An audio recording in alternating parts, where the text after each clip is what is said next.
Bonjour Édouard Manceau. Bonjour. Vous êtes auteur pour enfants. Vous êtes aujourd'hui à la bibliothèque de Metz et vous êtes intervenu ce matin, cet après-midi, devant et avec des enfants de maternelle de différentes sections ainsi qu'avec des élèves de CE1. Pouvez-vous nous dire quelle est votre démarche, quelles sont vos intentions, la façon dont vous procédez avec ces enfants et pour arriver à quelle fin? Je suis venu les rencontrer à l'invitation de la médiathèque. Donc je viens, je considère que je suis auteur-illustrateur, ça c'est un postulat de base, et je viens rencontrer des lecteurs. Et je viens pour leur expliquer une chose qui est pour moi fondamentale, c'est qu'est-ce que c'est qu'un livre, et pas qu'est-ce que c'est qu'un auteur. Ma démarche et tout l'intérêt de me déplacer pour ça, c'est de leur expliquer qu'un livre, c'est un objet, ça sert à faire passer une histoire, de la tête de l'auteur à la tête du lecteur, et leur faire prendre conscience qu'ils ont un rôle en étant des lecteurs, que mon métier à moi c'est de faire des livres, de raconter des histoires, mais qu'un livre ne peut exister que parce qu'il y a un auteur, ça c'est certain, mais aussi parce qu'il y a un lecteur. Donc la démarche est celle-là, c'est rencontre, on se retrouve autour du livre, et en fait on a cet objet qui nous fait communiquer. Si je résume un peu, vous êtes donc auteur mais aussi pédagogue, et en même temps passeur, c'est-à-dire permettant, éduquant de jeunes esprits à faire le lien du rôle qui est le leur par rapport à l'objet livre. C'est ça. J'ai dit autrement, mais c'est... Non, mais c'est ça. Et puis comment dire, l'aspect pédagogique me vient du fait que jamais je me suis dit un jour je vais faire des livres. Pas du tout. Je suis arrivé par là en travaillant avec les enfants. Donc, mon premier boulot après. Bon, j'ai eu on va dire de 18 à 20 ans beaucoup de petits métiers. J'ai fait beaucoup de choses qui m'ont appris beaucoup de choses dans plein de pays, mais il y avait quand même toujours un fil conducteur, c'était travailler avec les enfants. J'étais directeur de centre aéré maternel. Et à 30 ans, je ne savais pas du tout que je ferais des livres un jour. Donc, faire des livres, c'est arrivé dans une démarche. Mais la base de tout ça, c'est vraiment c'est la pédagogie, puisque c'est rencontrer les enfants. Et maintenant, de toute façon, je n'apprendrai jamais à dessiner un enfant. Moi, je suis de ceux qui vénèrent cette phrase de Picasso qui dit « Il faut toute une vie pour apprendre à dessiner comme un enfant ». Voilà. Donc ça ne sert à rien que j'essaie de les apprendre à dessiner. Par contre, je peux les apprendre à structurer les histoires. Ça, d'accord, sur du point de vue technique. Mais ils dessinent mieux que moi. J'en suis intimement convaincu. Donc, quand je viens, c'est pas pour leur dire voilà, regarde comme je dessine bien, ils dessinent comme moi. Non, c'est pas ça. C'est je suis un raconteur d'histoire. Aujourd'hui, on se voit. Mais je suis là pour leur donner envie de continuer à transmettre, quoi. Voilà. Et je trouve ça intéressant parce que dans les circuits officiels de la télévision, de la radio, de tout ça, sur lesquels sont souvent branchés les enfants, les livres commencent presque à avoir un côté underground, parallèle, quoi. Et je leur dis maintenant, on est dans un monde où tout est, il y a des autoroutes de l'information. Allez sur les petites routes, voir sur les côtés. Est-ce que je dois comprendre que c'est parce que vous insistez sur le rapport particulier et privilégié de l'individu avec une œuvre rencontrée, alors que dans les produits de grande consommation, il y a une cible qui est globale, les enfants, et qu'on leur livre une marchandise un peu banalisée. Oui, puis une marchandise qui est comment dire, anticipée, préparée, calculée. Je ne fais pas de livre de commande, par exemple. Il y a des gens qui savent le faire, hein. Bon, pourquoi pas, il en faut peut-être. J'ai écrit des dessins animés à une époque, donc j'ai travaillé dans une équipe de scénaristes. Écrire un scénario de dessin animé, c'est une commande qui a tellement de contraintes qu'on finit par écrire ce que veulent les gens, pas ce que nous on a à dire. Quand j'écris des histoires, le seul intérêt c'est de pouvoir dire ce que je veux, sinon je ne les fais pas. J'ai assisté à des réunions à la télévision où on disait, dès le départ, le but premier c'est que l'enfant ne zappe pas. C'était le but premier. Alors après, peu importe ce qu'on raconte, on ne veut pas qu'il zappe. Moi, mon but c'est l'inverse, c'est que l'enfant soit autonome et qu'il fasse ce qu'il veut. Et vous allez aussi à l'enfant, pas par le biais d'un tube cathodique ou d'un écran plat, mais en vous déplaçant dans les médiathèques, mais aussi dans les écoles, je présume d'autres lieux encore. Alors, essentiellement médiathèque, école, salon du livre, qui sont les librairies, où je vais faire parfois des dédicaces. Mais la vie, moi j'appelle ça la vie, quoi. Je me déplace, alors effectivement c'est dans ces endroits-là où on rencontre forcément. Mais oui, c'est ça, je vais où il y a des livres, forcément on m'invite là où il y a des livres. Mais moi c'est surtout, je vais là où il y a des lecteurs. Et puis après, j'ai eu la chance d'aller aux États-Unis, je vais aller bientôt en Allemagne. Il n'y a pas longtemps j'étais en Sicile, enfin de rencontrer des enfants de différents pays. Et là il y a encore une autre ouverture. J'ai été invité au lycée français de Manhattan, j'étais très content d'y aller parce que j'étais content d'aller à Manhattan, j'y suis retourné 3 fois, mais je suis aussi très content d'aller dans toute petite bled à côté de chez moi. Il n'y a pas de... Les enfants, c'est des enfants. Il n'y a pas de hiérarchie. Voilà. Surtout pas. Question suivante, mais qui est reliée à ce que vous venez de nous dire, dans la mesure où des enfants de maternelle, section peut-être petit, voire moyen, section de CE1 des enfants qui sont déjà lecteurs, enfants étrangers qui ne partagent pas la langue, c'est pas la même approche, c'est pas les mêmes supports. Non, mais les enfants, ça reste des enfants. Là, j'avais des CE1 tout à l'heure, je leur ai raconté des histoires pour les maternelles. Ils adorent ça. Ils adorent ça. Au début, ils font les kékés en disant « tu vas pas nous raconter ça », puis en fait, ils adorent ça. Et je leur dis, continuez, c'est pas parce que vous savez lire tout seul qu'il faut qu'on ne vous raconte plus d'histoires. J'ai eu la chance d'avoir un papa qui me racontait des histoires quand j'étais petit. Et il a continué, jusqu'à 17 ans, il m'a raconté des histoires parce qu'il lisait des pièces de Molière au coin du feu. Et pourtant, c'était un ouvrier, c'était pas un type... il travaillait à l'usine, mais il faisait du théâtre dans la petite association du coin. Et le soir, il nous raconte. On a besoin de nous raconter des histoires. Je dis toujours ça, c'est un exemple qui est flagrant dans le village où je suis né, dans l'ouest de la France, en Vendée. Il y a une petite dame qui habite tout près de chez ma mère, donc quand je passe, je la vois, elle ne lit jamais. Elle me dit, moi j'aime pour les livres. Elle m'aime bien, elle me dit, je t'aime bien, mais j'aime pour les livres, moi. Par contre, elle passe son temps, c'est une Marie Cancan, comme on dit. Elle passe son temps à aller chercher chez la voisine, parler, prendre le café là. Et je lui dis toujours, c'est parce que t'aimes les histoires. Et t'as besoin d'histoires. Alors, les gens qui sont un peu curieux vont les chercher dans les livres. Elle a cette curiosité-là de rester dans son quartier. Et on a tous besoin d'histoires. Donc après, qu'elles soient pour les plus grands, les plus petits, mes livres ne sont pas pour les enfants. Mes livres sont pour les gens. Il s'avère que leur simplicité de construction graphique et de vocabulaire fait que les enfants les comprennent.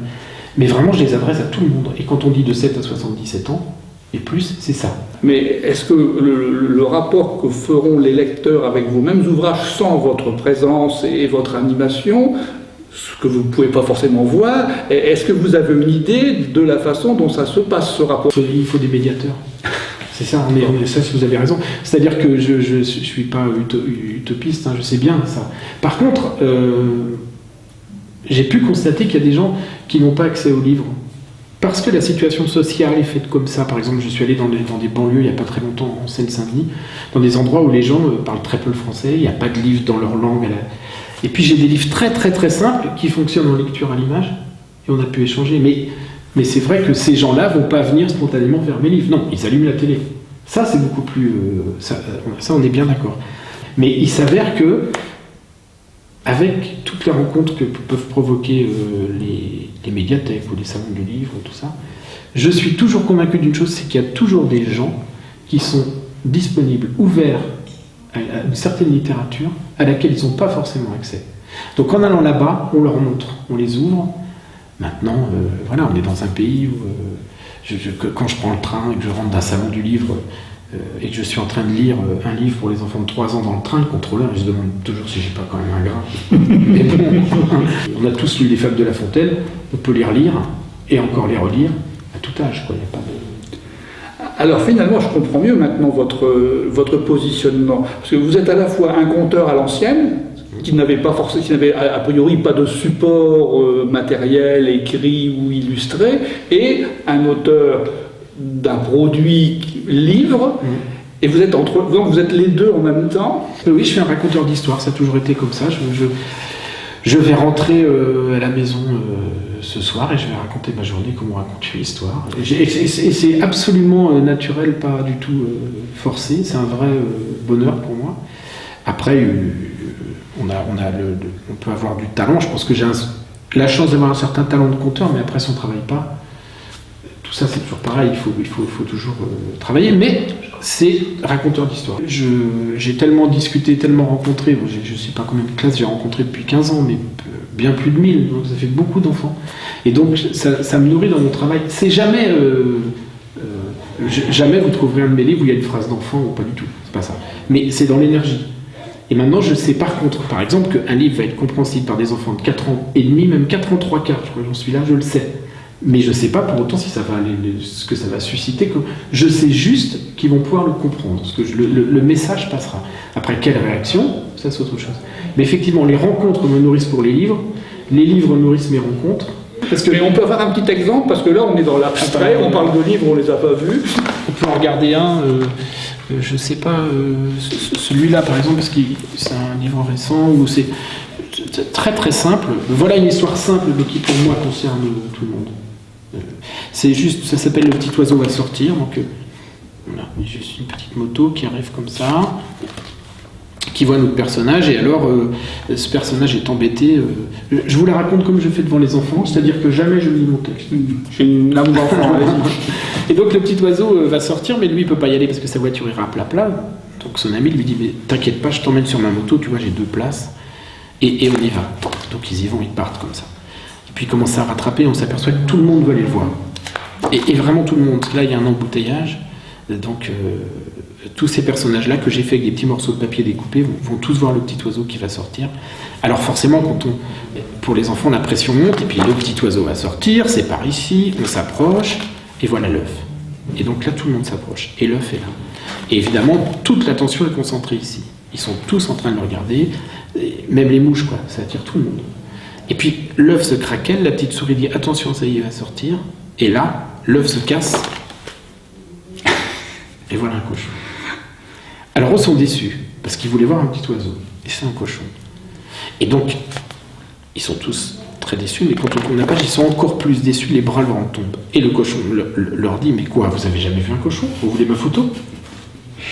Et donc ils sont très très déçus, et ils repartent parce que ils voulaient voir un oiseau, et c'est pas un oiseau, et ils sont très déçus. Alors bon, ils s'en vont. Ils sont pas contents, ils le prennent pas très bien, en disant ce cochon est vraiment mal poli, mais ça perd les popettes, c'est complètement fou, qu'est-ce qu'il est mal élevé, ils lui tirent la langue, ils sont pas contents, et ils s'en vont. Et là, le petit cochon, on s'aperçoit que finalement, il enlève son déguisement, et il dit, mais qu'est-ce que c'est que cette histoire? On peut même plus sortir de son œuf tranquille maintenant. Non mais quand même. Et le voilà qui repart. Voilà, ça s'arrête là. Petite histoire très simple, qui m'est venue, là je peux dire assez clairement, après la profusion de ce qui se passe dans les médias, où on en est presque rendu maintenant à créer de l'événement, c'est-à-dire, il n'y a pas longtemps, j'ai vu qu'il allait y avoir une manifestation, 3 jours avant, on disait est-ce qu'il va y avoir des échauffourées, comment ça va se passer, et tout le monde, il y a des centaines de caméras qui arrivent, c'est hallucinant, hein. Et là, il faut qu'il se passe ce qu'ils avaient prévu, sinon ça ne va pas. Voilà, je pense que c'est bien ça veut dire aussi que les enfants, il faut les laisser grandir tranquilles, il faut les laisser... un petit peu. Donc, dans une histoire comme ça qui est très simple, pour moi, il y a des messages qui sont assez profonds finalement sur l'humanité, quoi. Curiosité, réaction des enfants quand ils voient le cochon sortir de l'œuf. Sont-ils aussi dépités que les personnages? Exactement. J'ai raconté l'histoire tout à l'heure et ils font oh, c'est un cochon. C'était et en fait, c'est très très chouette parce que je m'en suis rendu compte. Voilà le genre de petites choses que je peux découvrir. Voilà cette scène-là. Ils ont tous fait, et du coup on était tous autour de l'œuf. Les enfants qui étaient là, les personnages, et c'est comme si l'œuf était là, quoi. Et voilà, il y a eu une espèce de... Et puis après ils rigolent, parce que quand le cochon dit « Quoi, vous avez jamais vu un cochon ?» Ah, il nous a bien vu. Ça vous la photo, ça les fait rire. Alors après, les petits, par exemple, ne posent pas la question de se dire comment se fait-il qu'un poussin qui grandit dans un œuf, il a un costume de cochon? Il l'a trouvé où? Voilà. Il y a des plus grands qui se posent la question. Mais là, je leur réponds toujours, ça c'est justement ça qui est intéressant, c'est que dans les livres, on fait ce qu'on veut. Donc, il y a une espèce de liberté de ma part qui est prise, et c'est... voilà, en tout cas, le genre de petite histoire qui, moi, me fait du bien, et que j'ai envie de communiquer, qui nous fait rire, qui nous fait passer un bon petit moment, et puis qui nourrit après des débats. Je sais qu'il faut pas grand-chose pour les... Ils sont très ouverts. Par contre, ils sont très difficiles. Ils sont extrêmement exigeants. Si on n'est pas là pour eux, ils tournent très très vite la tête. Il y a une mouche qui passe, j'ai intérêt d'improviser avec, sinon ça va pas. Mais avec des maternelles, il suffit que vous fassiez ça, vous parlez Et vous remontez le son avec votre truc, et ça les fait rire. Et ils sont toujours prêts à partir dans n'importe quelle histoire. Ils arrivent là, tac, ils oublient tout. C'est très court, hein. Et puis après, ils repartent, et puis ils se posent des questions quand même, ils travaillent. Et puis surtout, ils ne sont pas blasés. Voilà.